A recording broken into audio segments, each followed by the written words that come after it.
CM Revanth Reddy హన్మకొండకు వస్తుండటంతో అధికారులు అన్ని ఏర్పాట్లు చేశారు.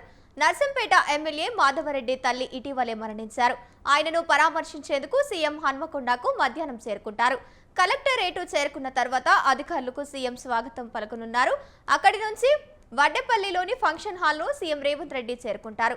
అక్కడ నివాళులు అర్పించి మధ్యాహ్నం తిరిగి వెళ్తారు. సీఎం వెంట పలువురు మంత్రులు, ఎంపీలు, ఎమ్మెల్యేలు, ఎమ్మెల్సీలు ఉంటారు. హెలిప్యాడ్ వద్ద సీఎంకు కొంతమంది కాంగ్రెస్ నేతలు కలవనున్నారు. సీఎం జిల్లాకు వస్తుండటంతో పోలీసులు భారీ బందోబస్తు ఏర్పాటు చేశారు. పోలీస్ కమిషన్ సన్ప్రీత్ సింగ్ బందోబస్తు పర్యవేక్షిస్తున్నారు.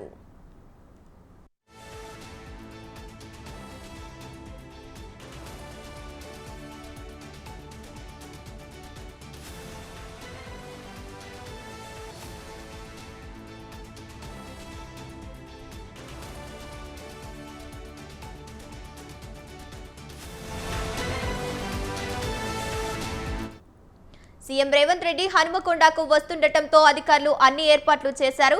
నర్సంపేట ఎమ్మెల్యే మాధవరెడ్డి తల్లి ఇటీవలే మరణించారు. ఆయనను పరామర్శించేందుకు సీఎం హన్మకొండకు మధ్యాహ్నం చేరుకుంటారు.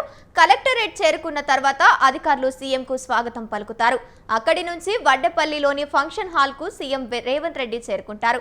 అక్కడ నివాళులు అర్పించి మధ్యాహ్నం తిరిగి వెళ్తారు.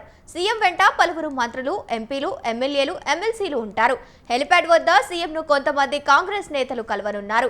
సీఎం జిల్లాకు వస్తుండటంతో పోలీసులు భారీ బందోబస్తు ఏర్పాటు చేశారు. పోలీస్ కమిషనర్ సన్ప్రీత్ సింగ్ బందోబస్తు పర్యవేక్షిస్తున్నారు. రైట్, ఇక ఇదే అంశానికి సంబంధించి మరింత సమాచారాన్ని మా కరెస్పాండెంట్ అశోక్ ఫోన్ ఇన్ ద్వారా అందిస్తారు.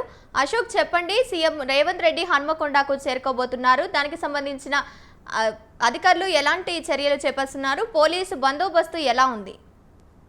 రైట్ గంగోత్రి, వరంగల్ జిల్లా ఉమ్మడి జిల్లా వ్యాప్తంగా చూస్తున్నట్లయితే ఈ రోజు సీఎం రేవంత్ రెడ్డి అయితే ఈ రోజు అంటే నర్సంపేట ఎమ్మెల్యే గొంతూరు మాధవరెడ్డి వారి అమ్మ మరణించడంతో వారిని నివారణ అర్పించడానికి మాత్రం ఈ రోజు వస్తున్నారు. 1 గంటలకు వచ్చే అవకాశం ఉండడంతో ఇప్పటికే ఉన్నత అధికారులు మాత్రం అన్ని ఏర్పాట్లు చేశారు. ఇటు చూసుకున్నట్లయితే ఆయన వచ్చి ఏదైతే రహదారి ఉందో ఇప్పుడు చూసుకున్నట్లయితే వడ్డపల్లి నుంచి ఇటు కేయూ క్రాస్ వరకు మొత్తం ఉన్నటువంటి రహదారిని మొత్తం దిగ్బంధం చేశారు. పోలీసులు కూడా దాదాపు 300 మంది పోలీసులు అక్కడ పహారా ఏర్పాటు చేసేసి వచ్చే రహదారికి ఎలాంటి ఆటంకాలు జరగకుండా చేస్తున్నారు. 1 గంటలకు వచ్చే అంటే 1 గంటలకు మన షెడ్యూల్ ప్రకారం చూస్తున్నట్లయితే రేవంత్ రెడ్డి 1 గంటలకు వచ్చే అవకాశాలు ఉన్నాయి. ఈ 1 గంటలకు వచ్చే అవకాశం కూడా అక్కడ కూడా అంటే కలెక్టరేట్ లో ఏదైతే ఉందో ఆ కలెక్టరేట్ లో హెలిప్యాడ్ దగ్గర ఉన్నారు. ఈ హెలిప్యాడ్ చేసే కార్యక్రమంలో కూడా అధికారులు అక్కడ ఎలాంటి ఆటంకాలు జరగకుండా సిబ్బంది మాత్రం ఏర్పాటు చేశారు.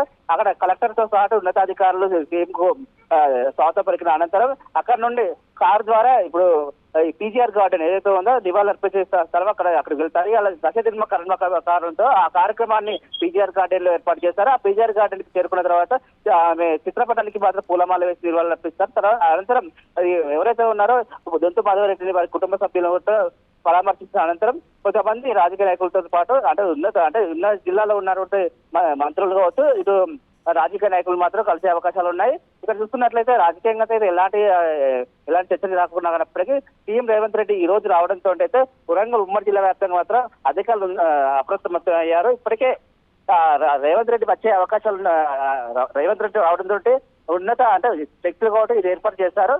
వచ్చిన రేవంత్ రెడ్డిని కలిసేందుకు మాత్రం కార్యకర్తలు మాత్రం పెద్ద ఎత్తున మోహరించే అవకాశం ఉంది. Gangotri. Right, thank you Ashok.